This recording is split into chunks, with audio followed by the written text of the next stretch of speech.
ఎర్రప్ప, ఏంటి ఈ బిల్డప్ అంతా? ఇది బిల్డప్ కాదు తల్లి. మరి పడక మీద పోరాటంలో నన్ను పౌరుని చేసిన మీకు పాదాభివందనాలు చేసుకుంటున్నా తల్లి. శభాష్, మొత్తానికి పౌరుడు అయిపోయావన్నమాట. ఎర్రప్పని వీరప్పలా చేసిన మీకు ఏమిచ్చుకోగలను తల్లి.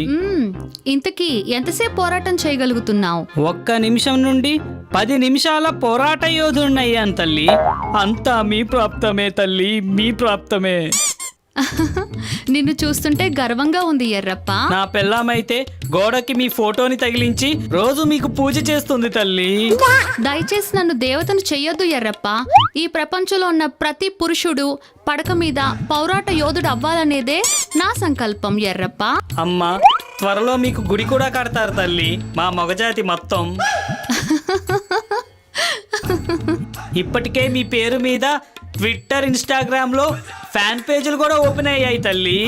అబ్బో, ఇదే ఊపులో మనం కూడా ఒక ఇన్స్టాగ్రామ్ అకౌంట్ ఓపెన్ చేస్తే పేషెంట్స్ తో క్లినిక్లంతా కలకలలాడిపోద్ది.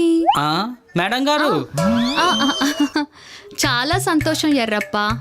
త్వరలోనే నువ్వు అరగంట పోరాట యోధుడు అవుతావు. అమ్మా, అప్పుడు నేనే మీకు గుడి కడతాను తల్లి, గుడి కడతాను.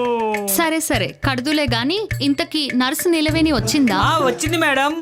ఎవరో పేషెంట్ తో మాట్లాడుతుంది మేడం.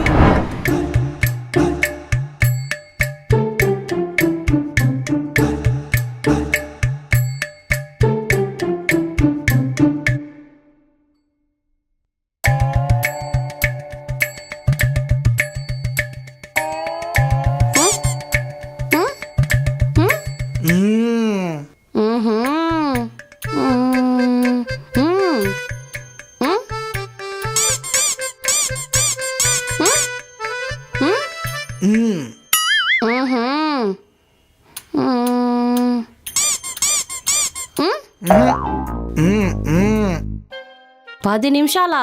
మరి ఇంకేంట్రా ప్రాబ్లము? అన్నిటికి లేపుతున్నావుగా. నాది పని చేయక కాదు మేడం ఇక్కడికి వచ్చింది.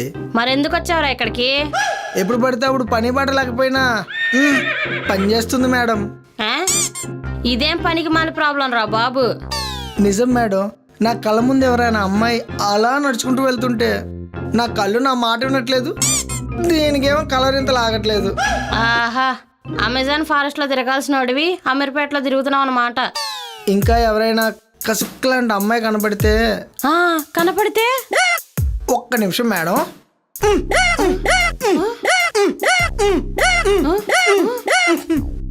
ఇలా నాకు తెలియకుండానే ఈ ఏరియా మొత్తం ముందుకి వెనక్కి మూమెంట్స్ ఇస్తూనే ఉంటుంది మేడం. అయితే వీడు నా దగ్గర మూమెంట్ చేయట్లేదంటే వీడికి నేను కసక్లా కనిపించట్లేదా? మీరు మొత్తం కప్పుకుంటే కసక్లా ఎలా కనిపిస్తారు మేడం?